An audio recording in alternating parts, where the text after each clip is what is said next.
Welcome to Dead and Roasted. What can I get you?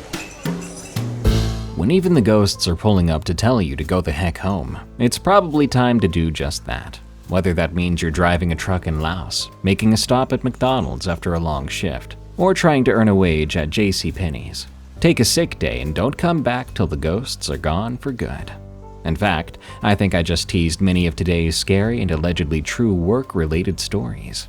I hope you enjoy these tales from the break room. Got a work story of your own? Send it to me at eeriecast.com/submit. Want more of my sultry voice? Find me on Unexplained Encounters for more paranormal stories, or on Night Watchers, where I chill with my friends from Oni Plays for funny discussions about the weird and the creepy. McDonald's Files from Keeten. I work at this distribution center in Hanford. It involves loading trucks all night. By the time the shift ends around 3, I'm exhausted and starving, and I still have a 45-minute drive home. Honestly, brutal hours. And you see, there's this McDonald's about halfway between work and my apartment that's open 24 hours a day. It sits right off the highway. One of those newer builds with the double drive-through lanes and the gray box design they all have now. During my first year at the warehouse, I'd stop there maybe 3 times a week. Quick, cheap, and honestly, when you're that tired and hungry, even McDonald's tastes like fine dining. I'll be clear about something up front. I love the EerieCast family of podcasts, but I've never been someone who believes in ghosts or supernatural stuff. I watch scary movies for entertainment, not because I think any of it's real. But what I'm about to tell you that happened at this McDonald's, twice now, has made me reconsider the extra 20 minutes to the Taco Bell near my place instead. The first incident was last October, around 3:30 a.m. on a Tuesday. I remember it being a Tuesday because we had just unloaded a massive shipment that night, and my back was killing me. I pulled into the drive-thru and ordered my usual, 2 McDoubles, a large fries, and a Coke. I'm a big guy, if you think that's a lot. And I pulled forward to the payment window. The kid working there looked half asleep, which was normal for that hour. I handed him my card, and he ran it, and gave back my receipt. He told me to pull up to the next window. Well, I put the car in drive and pressed the gas, but nothing happened. And then the engine just died. Complete electrical failure. The car just rolled forward maybe a foot from momentum and stopped. Ah, great, just my luck, I thought. I turned the key, but nothing happened. Not even that clicking sound you'd get from a dead battery. I tried again and nothing happened. My 2015 Accord had never given me problems before. And now it picks, of all places and times, 3:30 a.m. in a McDonald's drive-thru to crap out. I popped the hood release and got out, already dreading the tow truck fee I couldn't afford. The parking lot was empty except for one beat-up pickup at the far end, probably belonging to one of the employees. Those LED lights they have now lit everything up harsh and white. I walked around to the front of my car and lifted the hood. Then I saw something weird, or at least at the time I thought I did. There was a flash of white at the passenger side of my car. It looked like someone in a white dress had just ducked behind the rear tire. I was like, is that some drunk girl wandering around over from the apartments nearby? There was a college nearby and students did stupid stuff all the time. Hello? I called out. You okay? I didn't get a reply. To be sure, I walked around the back of the car, but I didn't see anybody there. I figured my exhausted brain was playing tricks on me, so I went back to checking under the hood. Not that I actually knew what I was looking for. Everything looked normal to my untrained eye. And then I heard the sound of a little girl laughing. Clear, but not that loud. It sounded like it came from the driver's side now. I straightened up real fast, hitting my head on the hood. Crap, I muttered, and rubbed my head. And then I looked over the hood toward the driver's side. Nothing there. But the laugh came again right after that. Definitely sounded like a young girl, maybe 7 or 8 years old, if I had to guess. This time it came from behind the car. But again, when I looked, the area was empty. Just my dead car and the bright LED lights. I was starting to get genuinely creeped out. My brain was trying to keep me rational, saying that someone was just pranking me. But something felt wrong about the whole situation. I can't describe it any other way than the air felt heavy. Maybe that's the way panic sort of manifests. Then I heard a knock on the drive-thru window next to me, and I jumped.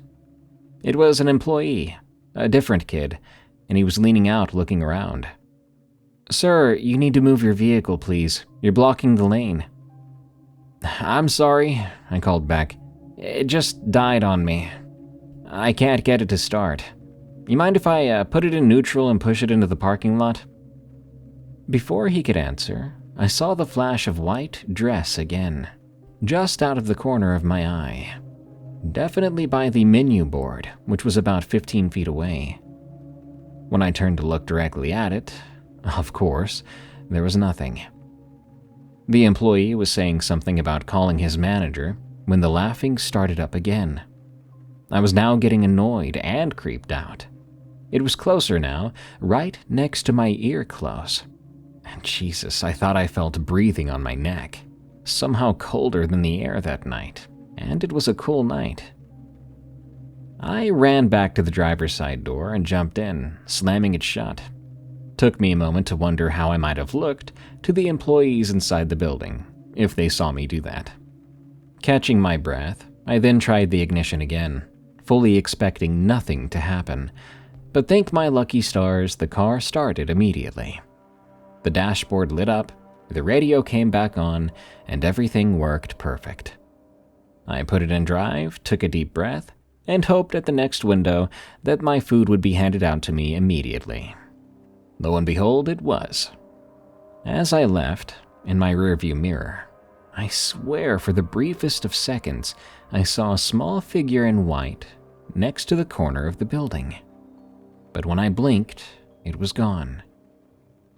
So at this point, I'm thinking maybe I'm really tired, really crazy from too long of a shift. But what happened next, or at least next time, confirmed what happened that night. So I avoided that McDonald's for about 2 months after that. I started to pack my lunches for a while, or just go hungry until I got home. But one December, after a really rough shift, where I had to pull a double, I was way too tired to think straight. Muscle memory took over, and I found myself pulling into that same McDonald's parking lot, before I even realized where I was. This time I decided to go inside. I was thinking about what happened in the drive-thru that one time, and I didn't want it to happen again. So I would just eat inside. Inside, the dining area was empty, which was typical for a 3 a.m. on a Thursday. The girl behind the counter could not have been older than 18. She had dyed black hair and purple streaks, heavy eyeliner that had smudged during her shift apparently, and a face full of piercings. She was kind of intimidating looking. She looked like she was coming down from something. Her pupils were dilated and she kept scratching at her arms. Her name tag said Raven, which I'm pretty sure wasn't her real name. "Welcome to McDonald's," I remember her saying in a monotone voice. Then she stared at me.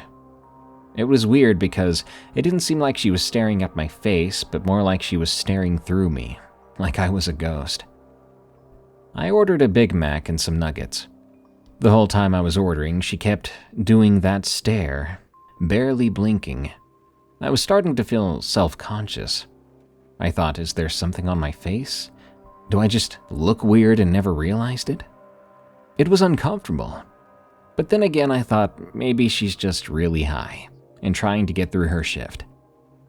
While they were preparing my food, I noticed she stayed at the register. And at first, she kept glancing over her shoulder, towards me. They weren't quick glances either, but long and focused ones. When she handed me my tray when my food was done, her hand seemed to be shaking. Thank you, I said, and turned to find a seat. Wait, she said. Her voice was a little different now. Don't sit by the windows. Huh? Why's that? She was already turning away and busying herself with wiping down the already cleaned counter. I was like, that was weird, and, partly out of spite for the weird interaction, I chose a booth right by the big windows that looked out onto the parking lot. I was eating my food for about 5 minutes or so when I noticed Raven staring at me again from behind the counter. This time she wasn't glancing anymore. There was no gap in between looks. She was just staring straight at me. The expression she had was hard to read. Was she concerned, scared, tripping super hard? I tried to ignore her and focus on my phone. I was scrolling through Reddit while I ate. After a few more minutes, she disappeared to the back. I figured her shift was over or she was taking a break. But then she came around the counter and started walking straight toward my table. And it wasn't casual at all.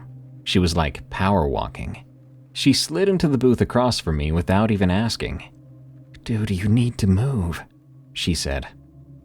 "Excuse me?" She leaned in close. I smelled cigarettes on her, maybe something else. "This little girl has been walking by the window behind you for the past 15 minutes. Back and forth, and every time she passes, she stops and stares at you and smiles." My blood went cold. I swear to God she said that. I didn't turn around. Instead, I replied, what little girl?" "White dress, long dark hair, maybe 7 years old. She's been out there since you sat down. I saw her walking from the drive-thru to the dumpsters and back and over and smiling. It looked like she was shaking. I was going to report it, like, why is a little kid out there by herself? But there's something not right about her, man. I don't think it's a little girl." I finally turned around slowly. The parking lot was empty except for my car and an employee vehicle or two. The LED lights lit everything clearly. No little girl. "There's nobody there," I said. Raven's face went pale. She was looking past me out the window. "She's right there. She's at the window right now. She's looking at you." I turned again. Nothing. Just my own reflection in the window. "All right, I don't see anything still." "She just laughed," Raven whispered. I stood up so fast I knocked over my soda. It spilled across the table and onto the floor, but I didn't care. I threw my stuff away and grabbed my keys and headed for the door. The worker girl called after me, but I ignored her. I burst out the door and basically ran to my Accord. Once again, probably embarrassing myself to the McDonald's employees. My car started fine. There was no other sign of a ghost girl that night. I peeled out of the parking lot and haven't been back since. Over time, I was sharing these experiences with a coworker of mine. He lives in that area, and he claims that a little girl had actually been killed in a hit and run in that area. He says she was around 9 years old. I'm not sure what to believe, but at this point I just drive straight on past, keep on the highway. I'll eat when I get home or keep some snacks in my car.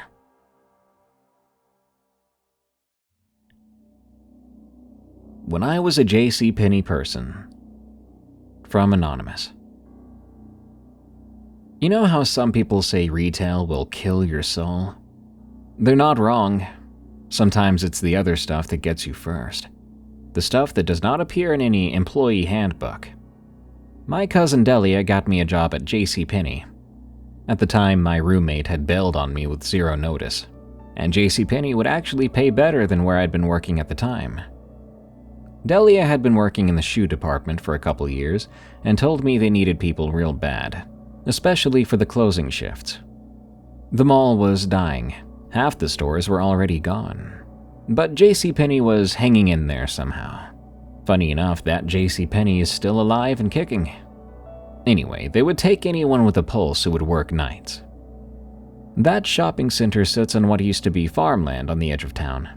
If memory serves, they built it back in the 90s when everyone thought malls would last forever. That's what I was told anyway. Now it's a weird little liminal space where teenagers hang out near the food court and elderly people seem to just stroll in and out. Our JCPenney takes up the entire West End, basically 2 floors of clothes. My interview to start working there was basically a joke. The store manager, I'll call Glenn, basically hired me on the spot when I said I could work at night and on weekends. The guy looked really tired, like he had aged 10 years in just 2 years. Later, I found out why. They'd had 12 people quit in the past 3 months. Nobody would tell me why exactly, just that the night shifts were challenging and that young kids tend to be flaky. I should have known something was off during my first week. Not the normal retail weird, I expected that, but there was this feeling in certain parts of the store, especially after 8 o'clock, when the customer traffic started to die down. The fitting rooms in the men's department were the worst. Even in July, with no problems with the AC, it was always freezing back there. And there was this smell, like there was a sulfur mine right under the store exactly in that spot. My trainer was this older lady named Barb, who had been there since the store opened. She showed me the register systems and the return policies and how to deal with the most difficult of customers. But when we got to the men's department, she changed a bit. She talked faster and kept looking over her shoulder. When we passed the fitting room, she actually grabbed my elbow and sped us both up. "I just don't like this part," she said. "Some parts of the store creep me out. You'll probably start to agree soon." The first real incident happened about 3 weeks in. I was working the closing shift with Barb. We were doing recovery in the men's department, basically fixing all the displays customers had destroyed, practically, during the day. Barb was telling me about her grandkids when we heard this strange, heavy, ragged breathing sound coming from the fitting rooms. This wasn't no stalker breathing or healthy breathing at all, but more like someone in the deep depths of pneumonia, loud and troubled. It was then that Barb suddenly grabbed my arm hard enough to leave marks on me, and her face went white. She whispered that we needed to leave that section right now. As an employee, and because I was new, I wanted to check if someone was in there. Maybe someone was having a medical emergency, but Barb dragged me away. "Don't you ever go back there alone after 9, she told me once we were safely back in the shoe department. "And if you hear breathing like that, you walk away fast, okay?" I nodded. I tried to ask her what she was talking about, but she just shook her head and wagged a finger at me, then went back to folding sweaters. About a month after that, I found out what she meant. I was closing alone in men's. Barb had called in sick and everyone else was covering other departments. It was a dead night. I think I only had like 3 customers in the whole store. The mall itself was practically empty, most of the other stores already dark. I was hanging up dress shirts, and I heard that breathing sound again. But this time there was something else, like talking or something. Or maybe the better word to describe it would be chanting. Against every instinct I had, I walked toward the fitting rooms. The temperature dropped so fast, I swear to you I could see my breath. And I'm not sure if it was a coincidence or not, but the light above me began to flicker too. I remember when that was happening, I glanced at this mirror at the end of the hallway. And I saw something I will never forget. It wasn't human. It's difficult to describe, but the shape was very tall, with backwards-facing limbs, and skin that looked like it was melting or moving or something. That's what I saw for the briefest moment looking in this mirror. This figure was behind me in the reflection. I spun around and screamed a quick scream, and when I looked, I was alone. Oh, I ran so fast, you better believe it. I left the entire department a mess and clocked out early. I sat in my car in the parking lot for about an hour, trying to calm down. When I came back the next day, Barb just looked at me and said, "I bet you saw something last night, didn't you?" She said she could tell. She had other employees she trained walk out just like that. It was rare, like to show up for new employees, and then sort of just not happen again. Very strange, and I didn't know what it was. But it didn't happen again. So maybe it really did just like to mess with the new people. Let's move on to the next story. Several months later, this guy came in right before we closed one night. He was thin as a twig, looked to be in his early 40s. He was wearing a heavy-looking jacket, even though it was August, so it was still pretty warm outside. But I don't remember anything about his face. I'm not very good with faces, so I apologize. But I do remember that he went straight to the men's clearance section and grabbed this white dress shirt. He didn't even look at the size. He paid quick as he could, didn't say a word the entire transaction, and left. And then it gets weird. Security footage later showed him leaving through the mall entrance. I didn't get to see it myself, but I was told by the security guards. 20 minutes after that, when I was doing the final walkthrough, I found the same shirt, still with our tags on it, shoved behind a rack of winter coats. I only noticed it because of the smell, like blood. The shirt was covered in blood. Not splattered like from an injury, but smeared, like someone had used it to clean up a mess. And it was still wet. Yeah, I might be an idiot because I decided to touch it myself to be sure. So yeah, that's when my manager called mall security. But the guy was long gone according to the cameras. They never found the guy, and the really messed up part was when they reviewed more of the footage, they found him on camera doing the same thing 3 other times over the past year, always returning clothes he had just bought to the store sneakily. Except apparently the other items he brought in weren't covered in blood, but other things. I wasn't told anything else about that part, but I do know the other items did not have blood. Guess I was lucky to be there to experience this one being covered in blood. After that, the cops were involved. As far as I know, though, they never caught him. Glenn tried to keep the situation quiet, but word did get around. After that, none of us would work the men's department alone. We would do the walkthroughs in pairs and check every hiding spot first. But we never did find anything strange again. I wonder why the guy never came back to leave another article of clothing covered in gunk. Makes me think he was aware that we had caught him. So maybe he was watching from somewhere in the mall. Ugh, creepy stuff. This next one's pretty weird. There were rats in the store. This happened around Christmas. The store was actually busy for a change. I was working the stockroom with a new girl named Priya, and we were processing shipments. We had a really big stockroom, filled with metal shelving units that went up about 20 feet high. During the day it was fine, but at night it could be a little creepy, like a shadow maze. We would hear scratching in the walls on occasion. It's not unusual for an old building. It would probably be mice or the occasional rat, but it got louder sometimes. And on that particular night, it was very loud. So I decided to try to find out what was going on. I followed the noise to this corner where we kept damaged merchandise waiting to be sent back. The scratching was coming from inside a huge box of returned comforters. It was moving slightly, pulsing like it was breathing. Priya told me to leave it alone, but I'm more of a curious type. I grabbed a box cutter, and I thought maybe some animal had gotten trapped in there. When I opened that box, oh God, about 30 rats poured out. They didn't scatter like rats would. They instead crawled out and made this weird semicircle and looked at me. They were completely still for about 3 seconds in this little formation of theirs, and just as Priya screamed, they ran off. It was a quick experience and very weird and creepy, but now that I look back on it, it's kind of funny. What were these rats doing?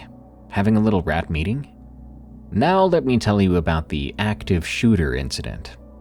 On what was supposed to be a beautiful spring day, the mall was packed. I was working the jewelry counter, right by the mall entrance, helping this old lady pick out a necklace for her granddaughter's birthday.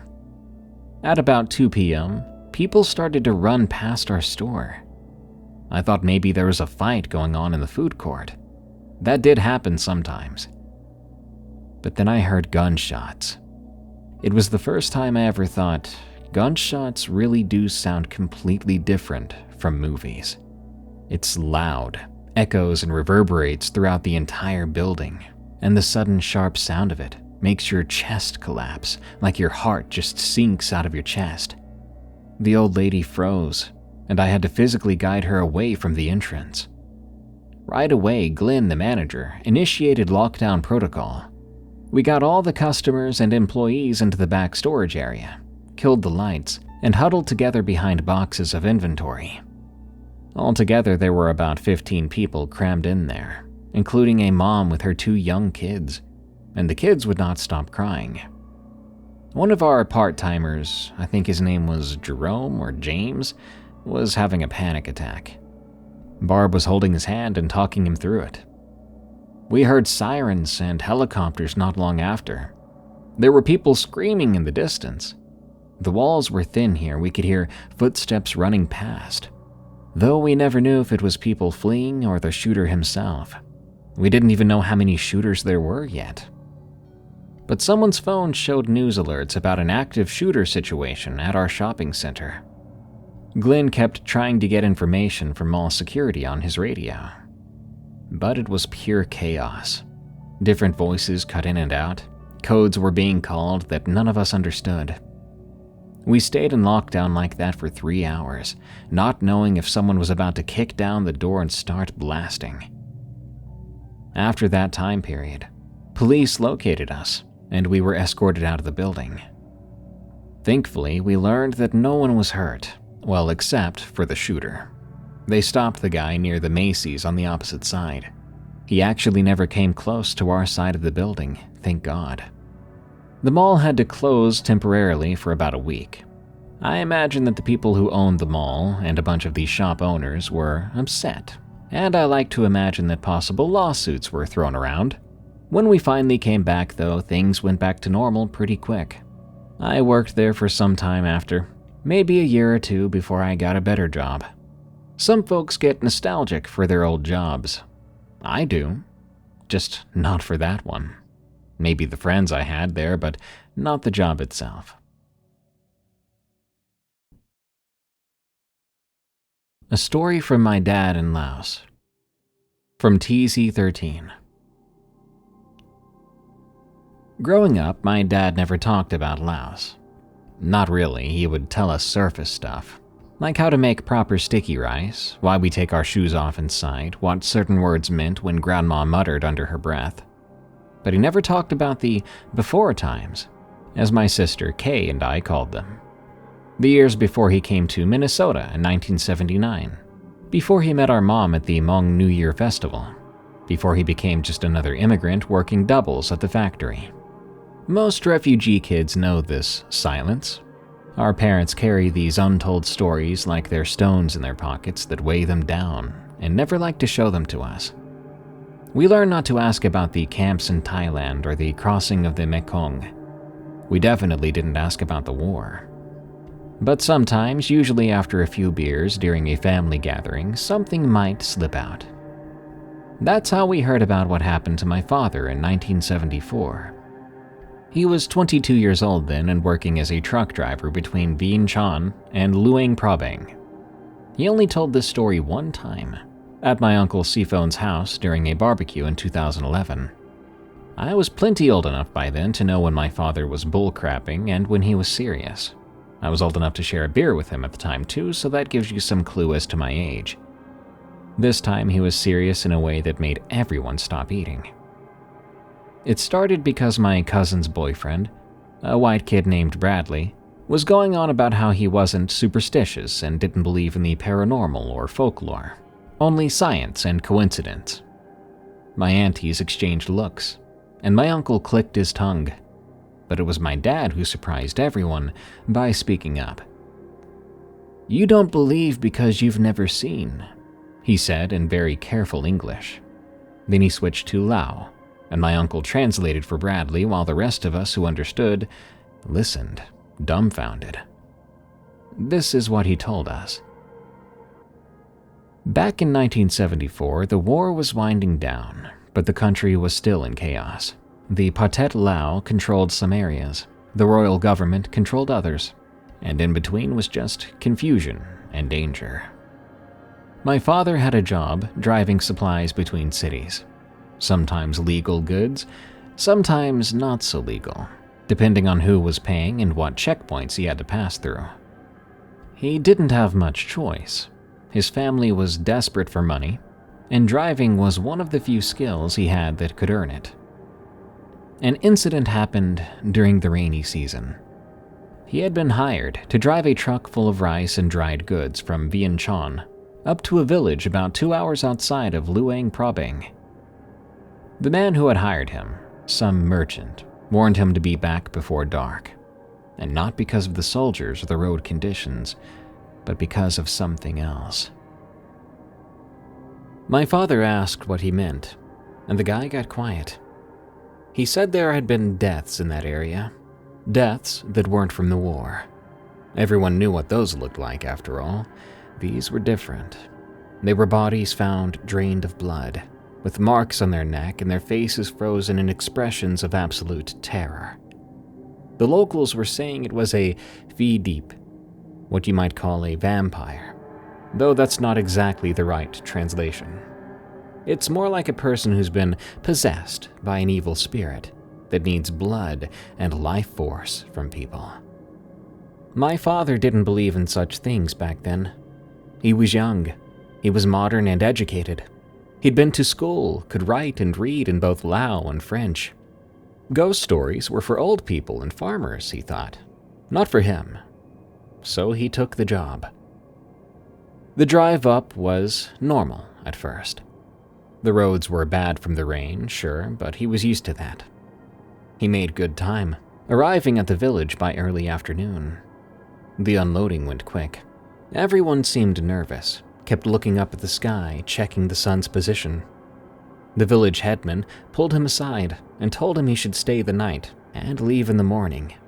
But my father had promised the guy he'd be back by evening, and he needed the full payment. He started driving back around 4 p.m. It should have been plenty of time to reach the main road before it got fully dark. But about an hour into the drive, the truck started to have some problems. The engine was stalling and starting again, then stalling. He pulled over near a small settlement, just a handful of houses clustered together off the road. The sun was getting low. He had maybe an hour of light left. My father knew basic mechanics, so he got out to check the engine. That's when he noticed how quiet it was. Not your normal quiet, but the kind of quiet that makes your skin crawl, scares the birds and insects away. Even the wind seemed to quiet down. The few houses nearby looked abandoned. Doors were hanging open and there were no cooking fires burning, even though it was dinner time. He was bent over the engine, and he began to hear footsteps on the gravel behind him. He turned and saw this woman walking toward him from one of the houses. She was young, around 18 or 19 years old, wearing a traditional scene skirt and a white blouse.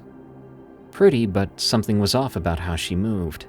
It was unbothered and smooth, almost like she was floating instead of walking. She asked if he needed some help, and even her voice was strange. Hollow, like it was coming from far away, even though she was right there. My father said his truck had broken down, and she invited him to rest at her house while he figured out what to do. She said her father knew about engines and could help him out. My father almost went with her. The sun was setting, he was tired, and she seemed harmless enough. But then he noticed her feet. In Lao culture, we believe that Fi, spirits, can't fully hide their true nature. There's always something that gives them away if you look carefully. And this woman's feet, they weren't touching the ground. They were maybe an inch above the dirt, and she had no shadow, even though the setting sun should have cast one behind her. He made an excuse, said he needed to get something from the truck first. As soon as he turned his back, he heard her laugh, It was no normal laugh, but rather something that sounded like multiple voices all at once, all slightly out of sync. He jumped back into the truck, and he turned the key. And though it wanted to stall out again, miraculously, it sprang to life. He pulled away and looked in the mirror. He saw her standing there in the road. She wasn't chasing him, but just watching. He swears, though, that her face had changed. The pretty features were melting, becoming something else. Her mouth was opening wider than any human mouth should, and he could see rows of teeth, like a shark's mouth, but worse because they were in a human face. He drove quickly, probably too fast for those roads, but he didn't care. The truck kept running, though he could hear something on the roof suddenly, scratching like fingernails on metal. Something was up there with him, something riding along. He couldn't stop and couldn't look. He could only keep driving. About 10 kilometers down the road, he came across a checkpoint with Royal Army soldiers. Thank Buddha. He pulled over and whatever was on the roof was gone. The soldiers said he looked like he had seen a ghost. My father told them about the woman, the abandoned settlement, and the sergeant's face went serious. He told my father that a whole family had been killed in that area not 3 weeks ago. They had been found drained of their blood, their faces frozen in fear. Since then, people had been disappearing from the nearby villages. They'd sent patrols but found nothing during the day. At night, no one would go near the place. The sergeant said my father was lucky. The Fee Deep usually didn't let people leave once they'd seen its true form. Maybe it was playing with him, or maybe the truck starting when it did was some kind of divine protection. Either way, he should make merit at the temple and have the monks bless him as soon as possible. My father drove through the night to get back to Vientiane. When he returned the truck to the guy who had hired him, the merchant took one look at him and knew something had happened. The scratches on the truck's roof ran deep, like something with claws had tried to dig through the metal. The man paid him double and told him never to take that route again. But the story doesn't end there. A few days later, my father was at home when his younger brother came running in, looking terrified. He'd been out with friends near the Mekong when he saw a woman following him, a young woman in a seam skirt and white blouse. Beautiful, but somehow wrong. She stayed just far enough back that he could not see her clearly, but close enough that he knew she was there. My father knew immediately what it was. The Fee Deep had followed him back to the city. It had his scent now, or his spiritual energy, or whatever these things track. He went to the Wat Si Saket, one of the oldest temples in Vientiane, and told the monks everything. They performed a ceremony and gave him protective amulets, as well as some sacred thread to wear around his wrists. For weeks after that, people reported seeing a woman matching that description always around my father's neighborhood. It was always at dusk or just after dark. She would be watching and waiting. My father slept with Buddhist scriptures under his pillow and holy water by his bed. He never went out after dark. Then the reports stopped. A monk told my father that the Fee Deep had probably found other prey, or had been driven off by the temple's protection. But my father never forgot. Even years later, safe in America, he would sometimes pause at sunset and look out the window, checking for shadows that shouldn't be there. When he finished telling this story, the backyard had gone silent, save for the hum of mosquitoes.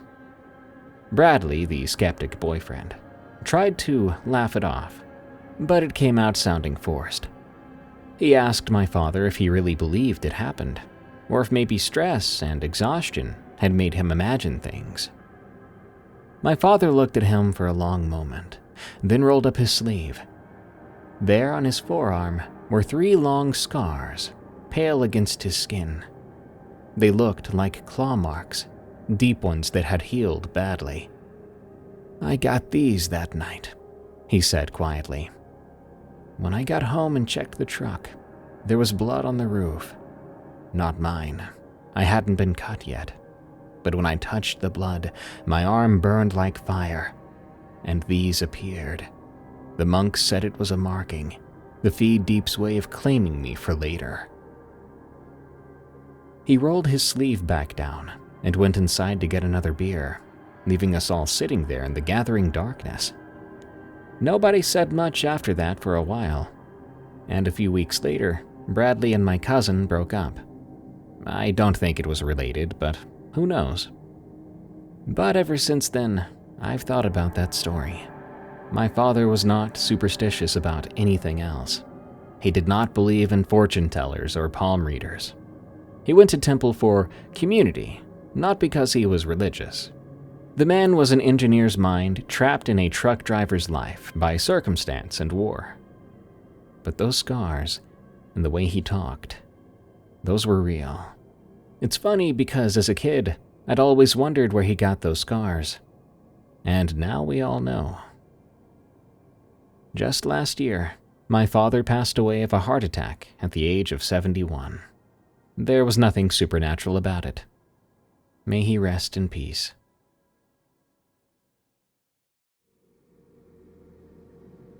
The stuff I don't show. From Rick. I'm a YouTuber, but I'd like to keep that aspect completely anonymous. So I'll just call myself Ridgeline Rick. My fans always ask me why I don't do more nighttime camping videos. Because you see, I'm an outdoors YouTuber. They say things like, "I love your channel, but would love to see some astrophotography content." Or, "Rick, ever thought about doing a series on nocturnal wildlife?" But I give them the same answer every time. That my camera equipment isn't very good in low light. That I prefer the safety of daylight hiking. Whatever sounds reasonable. The truth is, I've captured plenty of footage of things that don't make sense, or of myself talking about things that I've encountered that don't make sense, all of which I delete from my drives. I'm scared that if I talk about these things with my fans, they'll think I've lost my mind. Now, regarding my channel, it's just me hiking around British Columbia and Alberta, showing people trails, doing gear reviews, maybe some bushcraft stuff. It's cool though, because I was able to quit my job at the lumber yard a couple years back. My wife Shauna thought I was crazy at first, but nowadays she helps me edit videos and manage the business email. My philosophy is to keep it simple yet authentic, and that's what people seem to like. I've been hiking these mountains since I was little. My grandfather was Cree. He taught me to read the land and respect it. He also taught me that some things out there demand more than just respect.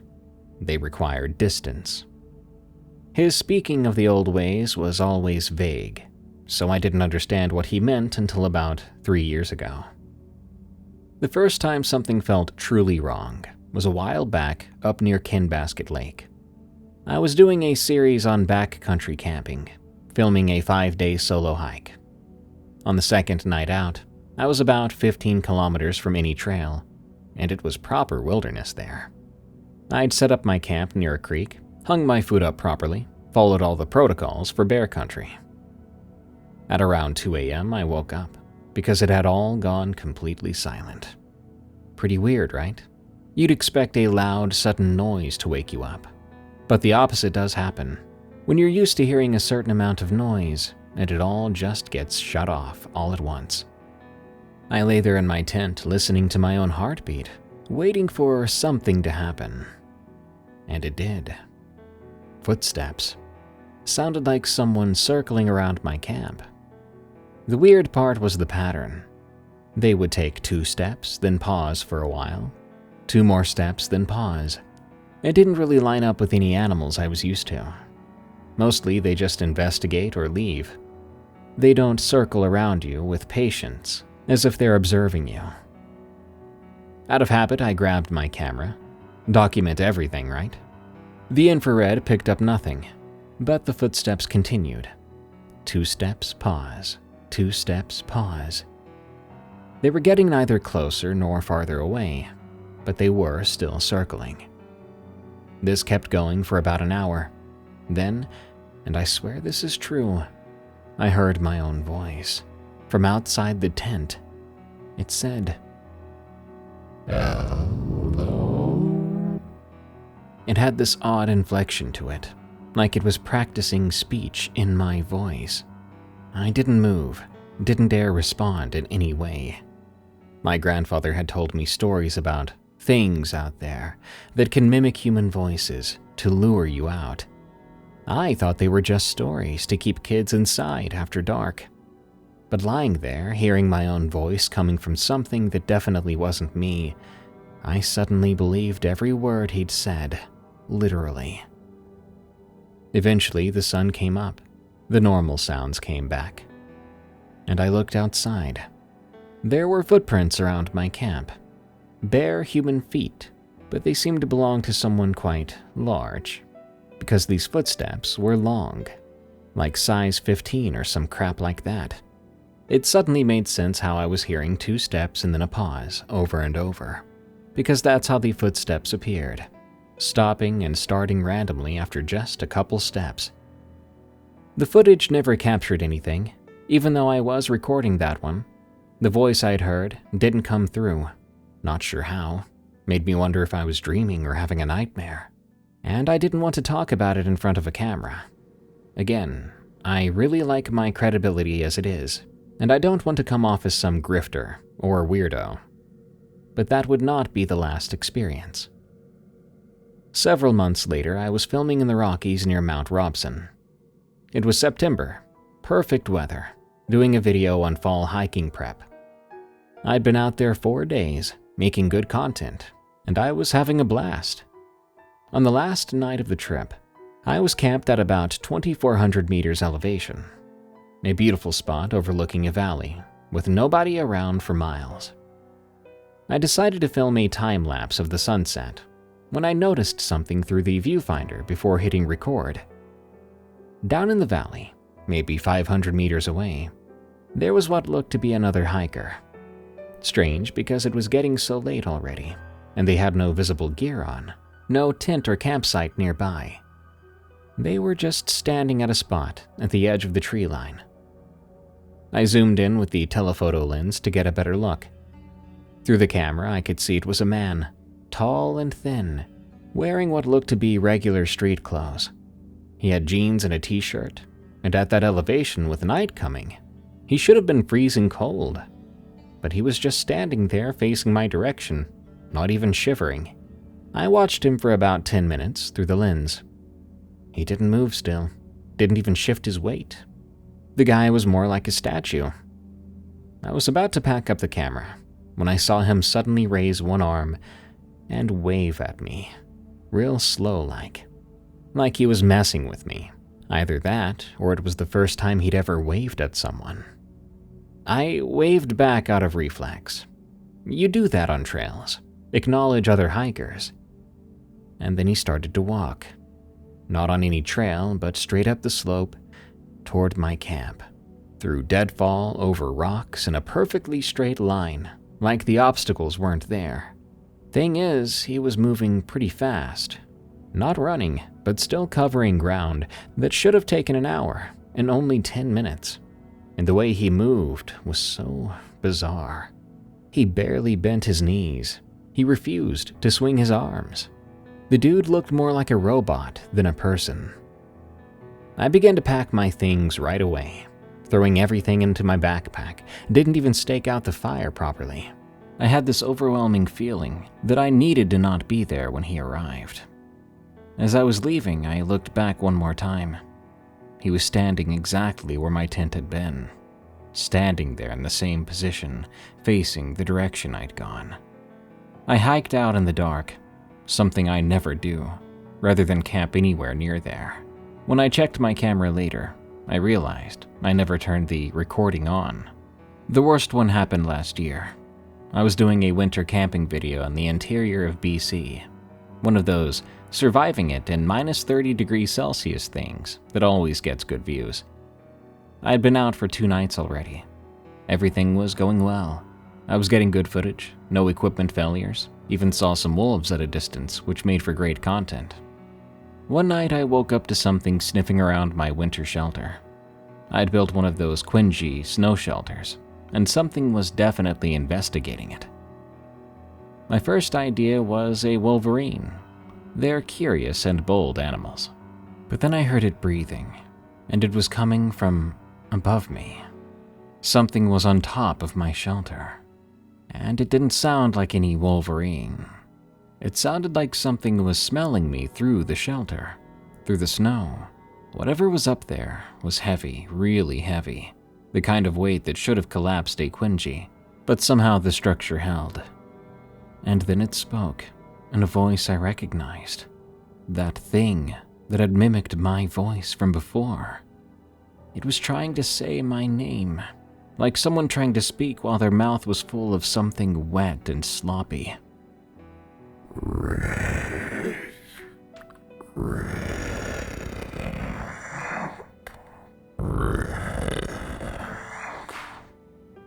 By the 10th try, it sounded exactly like Shauna saying my name. My wife's voice, then. Perfect reproduction, coming from something sitting on top of my snow shelter in the middle of nowhere. I stayed in that shelter until dawn, too scared to even reach over and turn on my camera. Whatever was up there stayed too, occasionally trying different words in various voices. I swear at certain points it sounded like my mother calling me for dinner when I was a kid. My buddy Dale asking if I wanted another beer. My grandpa telling me to be careful in the woods. All perfect, all wrong because of where they were coming from. When the sun came up, I heard something moving away. Heavy footsteps, but spaced oddly, especially for something that should be that heavy.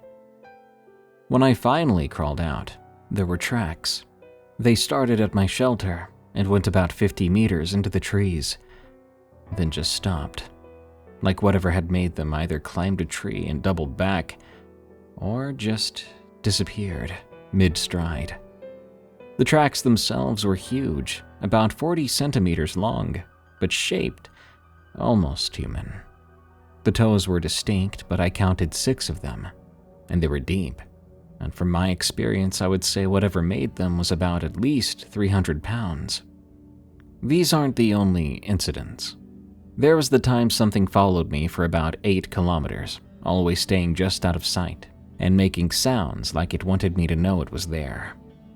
There was an occasion where I found a deer carcass 70 feet up in a very tall tree, and it was a fresh kill, with no claw marks on the trunk at all. And the time every photo I took of a certain valley came out completely glitched, and I hoped it was just a malfunction.